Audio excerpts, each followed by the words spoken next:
Okay, you're not going to find this section in the book.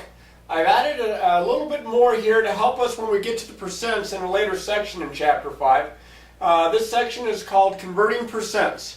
Now, the reason I call it Converting Percents is because percents are nice numbers to work with as far as understanding what it's talking about, if they're talking about a discount for a price, or if they're talking about statistics for sports, but they're not much help when we're doing arithmetic.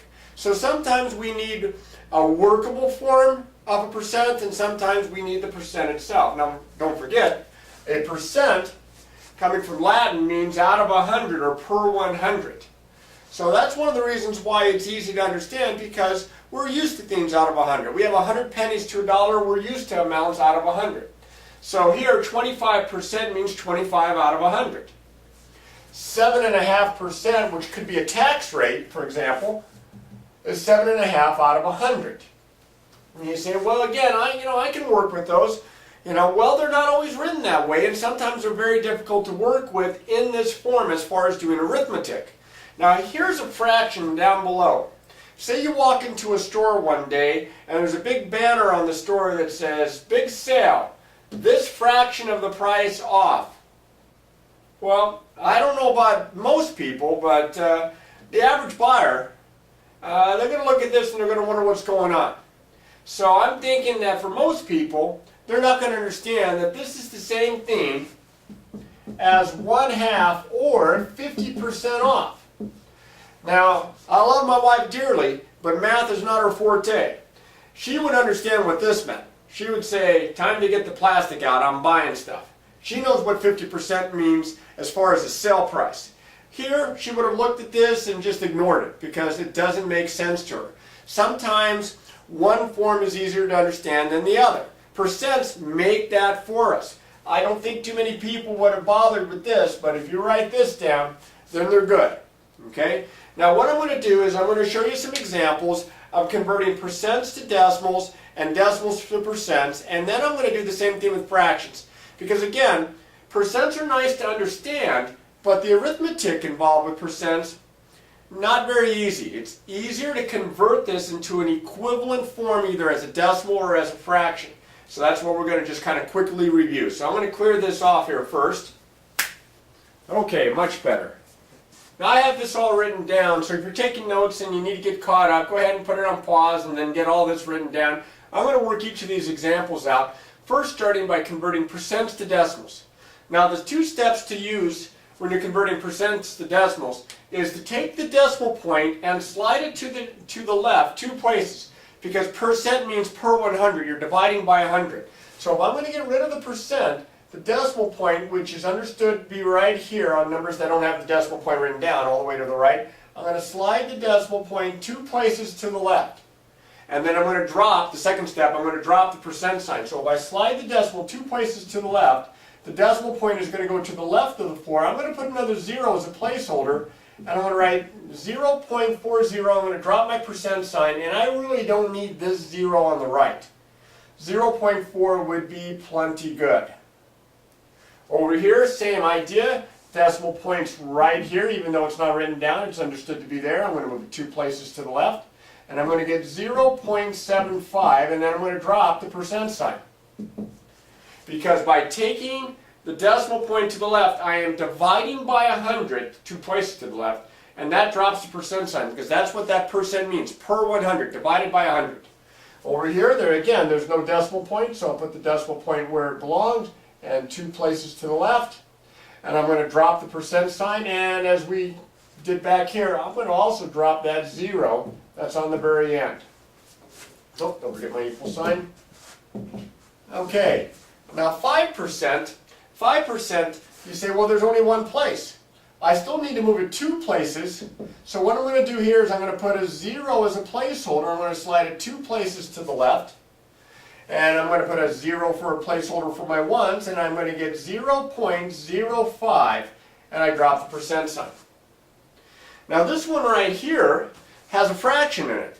The very first thing I'm going to do is I'm going to convert that fraction into a decimal by dividing 2 into 1. We know that 1/2 is the same as 0.5 or 0.5, so this is 7.5%.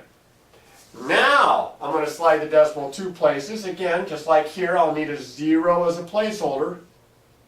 And I'm going to get 0.075 and drop the percent sign. If I'm doing arithmetic with percents, I don't want to do them with the actual percent sign involved. I want to change it to a workable form, in this case, into a decimal. Now, if I get an answer that is a percent, but it's written in decimal form, and I want to write my answer as a percent, I'm going to have to be able to convert back from decimals to percents. So it's just the reverse. Instead of moving the decimal point to the left 2 places, I'm going to move it to the right, and instead of dropping the percent sign, I'm going to add on the percent sign. So right here, I move it 2 places to the right, and that becomes 17, and then tack on the percent sign. 17%, 17 out of 100. This, I move it 2 places to the right, and this becomes 322%. It's a little weird to see percents more than 100. Over here, I'm going to move it 2 places to the right, and I'm going to get 0.2. I don't need those other 2 zeros. 0.2%. It's kind of a small number. Now, I put this one down even though it's a little bit like the first one because this is my favorite percent, or it's my favorite decimal to change to a percent. This is the James Bond here of decimals because it's a 007. I'm going to move it 2 places to the right, and I'm going to get 7%. Now, this one doesn't have a decimal. It's just the number 3, but number 3 means that the decimal is right there. So I'll add a couple of zeros like I had to do back here for placeholders, and I'll move it 2 places to the right, and I get 300%. It's very simple to change percents to decimals and decimals to percents by making sure you slide the decimal point only 2 places, and of course making sure what direction you slide it in. If we're going from percents to decimals, the number is going to look smaller, so it goes to the left to make it look smaller. If we go from decimals to percents, the number overall is going to look bigger, even though they're equivalent, so we slide the decimal to the right to make it look bigger. Alright, I'm going to clear this out and we'll do fractions and percents, and then that'll be about it. I think that'll be enough to help you later on in the chapter when we do a lot of problems involving percents. So let me clear this off. That's much better. I have some percents written down. I tried to make a nice little mix of different kinds of percents, and I'm going to change these into fractions, which means the percent sign has got to go. Now remember that percent means out of 100. So I'm going to use that, and I'm going to write 70% as 70 out of 100 by dividing it by 100, writing it as a fraction with a denominator of 100. Then all that's left is to simplify it, because you don't leave a fraction unless it's in the simplest form. You're not going to leave it in this form right here. I'm going to divide top and bottom by 10, and I'm going to get 7/10. Over here, very, very similar. I'm going to put a percent out of 100, 120 over 100, or dividing top and bottom by 20. 20 is the biggest number that goes into both to reduce. I'm going to get 6 over 5, which can be written as 1 1/5. That's a mixed number. The improper fraction is not bad, but if they ask for a mixed number, you divide the denominator into the numerator. The one over here to the right, this is 2 over 100, 2%. Don't let it bother you that it's a small number in the numerator. Divide top and bottom here by 2. So far, all of these have reduced. Sometimes they're already in simplest form, and sometimes they simplify. The ones I'm doing are simplifying, and I get 1/50. Now this guy right here causes trouble because of the decimal. I'm going to write it as a fraction, but it's got a decimal in it. So watch what I do. I put it as 2.5 over 100. Now a decimal in the numerator is a problem. I want to multiply the top and the bottom to keep it equivalent by 10 to move the decimal point from where it's at to over here. I can do that by multiplying by 10 to slide it to the decimal point to the right one spot. So I'm going to multiply top and bottom by 10, and that's going to give me 25. 100 times 10 is 1,000. Now there are no more decimals to worry about. It's a nice looking fraction here, except that it's not simplified. I divide top and bottom by 25. 25 goes in the top 1 time. 25 goes in the bottom 40 times, and there's my fraction in simplest form. Now this one doesn't have a decimal in it, but it does have a fraction. So I'm going to write this just like before, drop the percent sign, put it over 100. Now in this case, I don't want a fraction within a fraction. That's called a complex fraction. When that occurs, I'm going to multiply the numerator and the denominator by the same number to make the numerator so that it doesn't have that fraction anymore. And that's that denominator right there. I'm going to multiply top and bottom by 2. Now 37 1/2 times 2. 37 1/2 times 2, little scratch work here. This is 75 over 2 times 2 over 1. This is 75. So my numerator becomes 75, my denominator becomes 200. And then this one simplifies. I divide top and bottom by 25. That's the largest number that goes into both, and I get 3 all over 8. So here are some classic examples of problems where we have them as percents and we change them into fractions. So if you ever kind of forget, go back and look at this video or look in your notes, hopefully in your notes, where you can find it right away and be able to review this so that as you're working the problems out, any of these things you encounter, you're able to handle them. All right, one more thing, and that's to reverse the process to go from fractions to percents. So let me clear this off. That's much better. All right, now I have some fractions here, and I'm going to convert these into percents. Now sometimes your instructor will tell you first convert them to decimals and then slide the decimal point 2 places to the right and add the percent sign. I'm going to show you, I might be jumping the gun just a little bit, but I'm going to show you maybe a little faster way here using proportions, something that you studied in the first semester.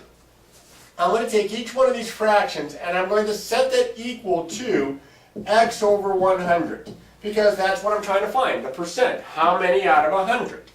So I will cross multiply and I get 700 equals 10x. I'm going to divide both sides by 10 and I get x is equal to 70. So my answer is 70%.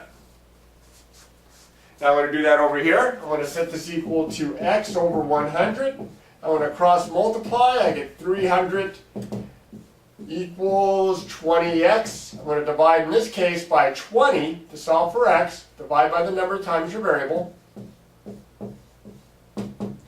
And I get x is equal to 15. So my answer here is 15%.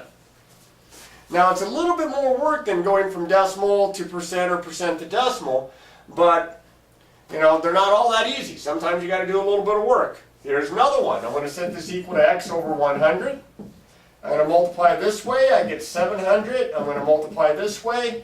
I get 8x. Now, as you can see, when I divide both sides by 8 to solve for x, it is not going to go into it evenly. 8 goes into, doesn't go into 7, goes into 78 times. That's 64. That'd be 60. Goes in 7 times with 4 left over. So I'm going to go ahead and write it as a fraction. This is 87, and 4/8 reduces to a half. This is 87 1/2%. 87 1/2%. I just happen to have a mixed number here with my percent. Hopefully you can read that okay.